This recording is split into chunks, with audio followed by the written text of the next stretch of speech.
My son and I were driving through Oklahoma City, had the radio on, and the guy comes on the radio, "Hey, anybody want any underage girls?" This one, she didn't even look 13, 14 years old. She had no shoes on. She had a little mini skirt on. She couldn't have been more than 14, 15 years old. She probably looked in her 14, 15 years old. I really couldn't tell her age, but she was very young. And I know good and well a 14-year-old, 15-year-old is not doing this on her own accord. I remember looking into the eyes of some of these young girls. They were not willing participants in this at all. So you know there's some kind of team effort in putting them out there. You have to wonder who's behind them. They have a pimp or whatever you want to call them, trafficker, slave driver, bottom line.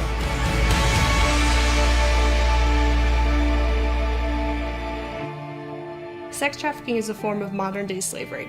It's when traffickers are using force, fraud, or coercion to compel an individual to engage in commercial sex.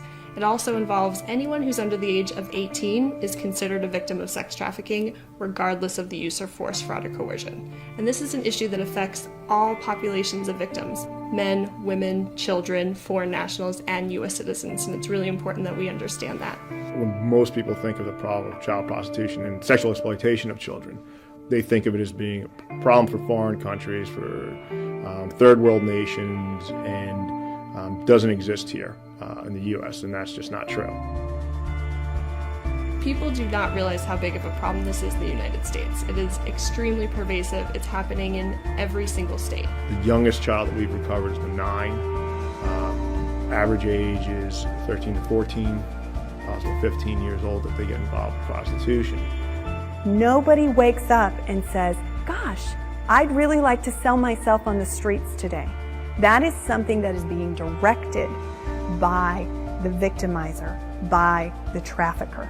And these kids find themselves in a situation they literally cannot get out of. If you have adult prostitution going on in your area, you have child prostitution going on in your area. And it happens in a number of different venues. And traffickers are not only exploiting the victims, but they're also exploiting these locations.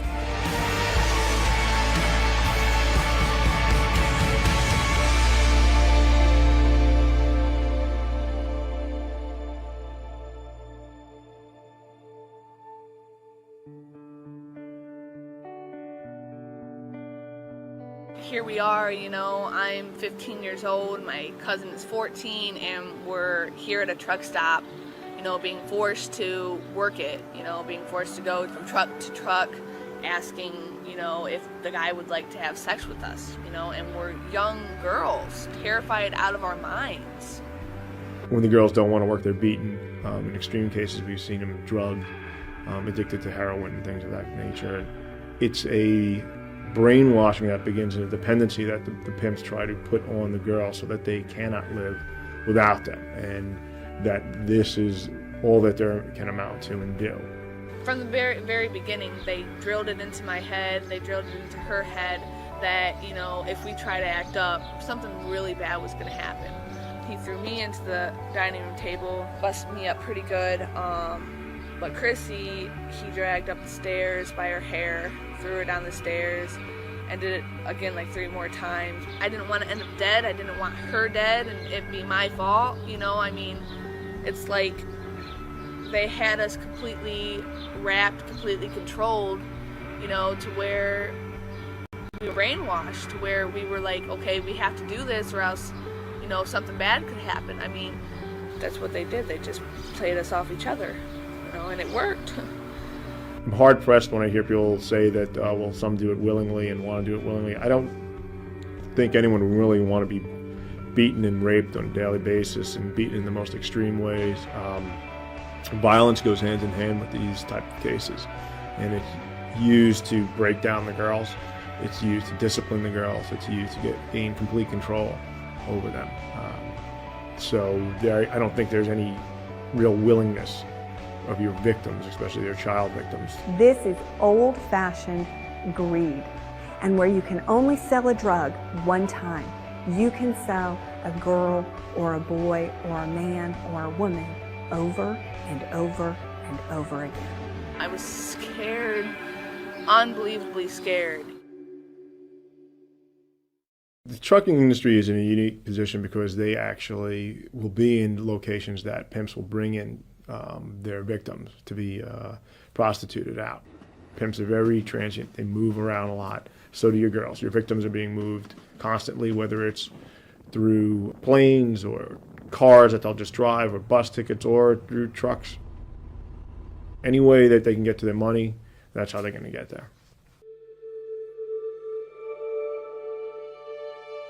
Truckers Against Trafficking is a grassroots organization.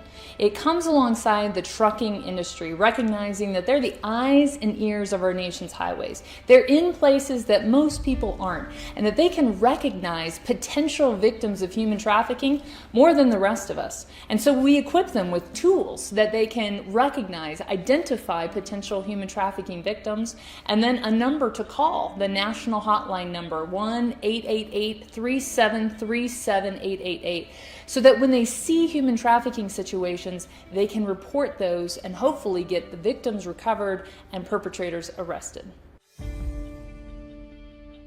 The partnership between the hotline and Truckers Against Trafficking has been really exciting. As soon as this campaign launched, we saw a significant increase in calls about trafficking cases. Now you're talking about a really highly trained group of individuals that are seeing trafficking. They know where to report it. They're reporting it right away. They're often seeing it while it's happening. And so it's even an earlier intervention and action point than a lot of the other cases that we're getting. And as a result, we have seen countless investigations. We've seen countless victims who've been recovered by law enforcement. So this is just, it's so important that this population knows what to recognize, knows who to call, and feels comfortable doing that.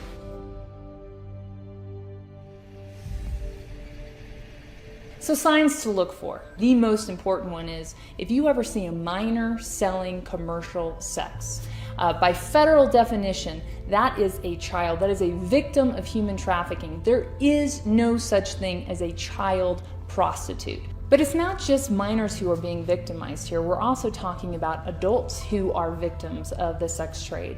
So where your truckers can help out at their rest stops, they know who's coming in.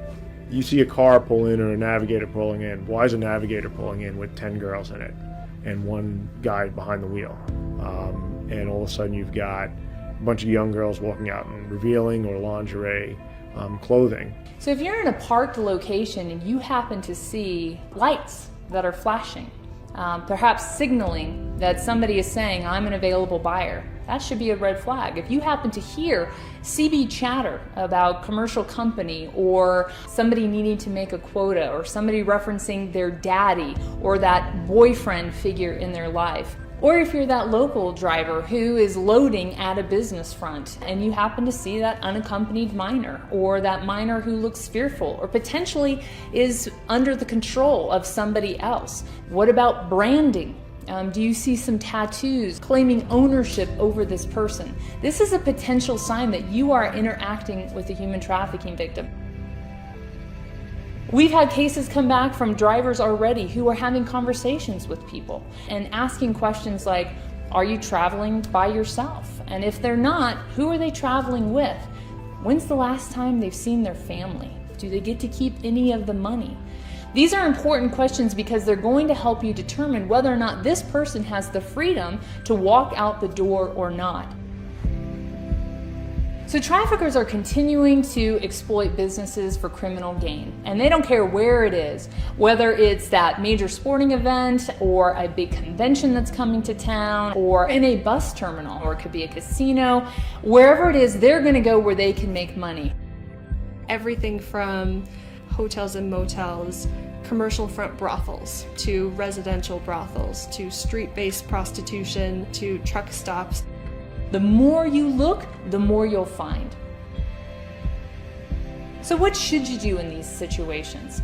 Well, first and foremost, make the call. We need you. We need the person who has identified the tip to first make the call. Call the hotline, 888-373-7888. This is a 24/7 national hotline for victims and survivors of human trafficking and the anti-trafficking field. It's always details, details, details is what helps us. If you can, simple things that you can note: what's the vehicle, the color of the vehicle, the make of the vehicle, description of any occupants, the girls, how many, race, possible age that you think it may not be. If you can get a license plate, what state, what the plate is, that's fantastic. If you can get a description of who's driving it, who's in control of it. If you call our hotline, you can remain completely confidential. Confidentiality and anonymity are very important to our callers, and we take that very seriously. It's okay to be wrong. We want you to call whether you're sure or not.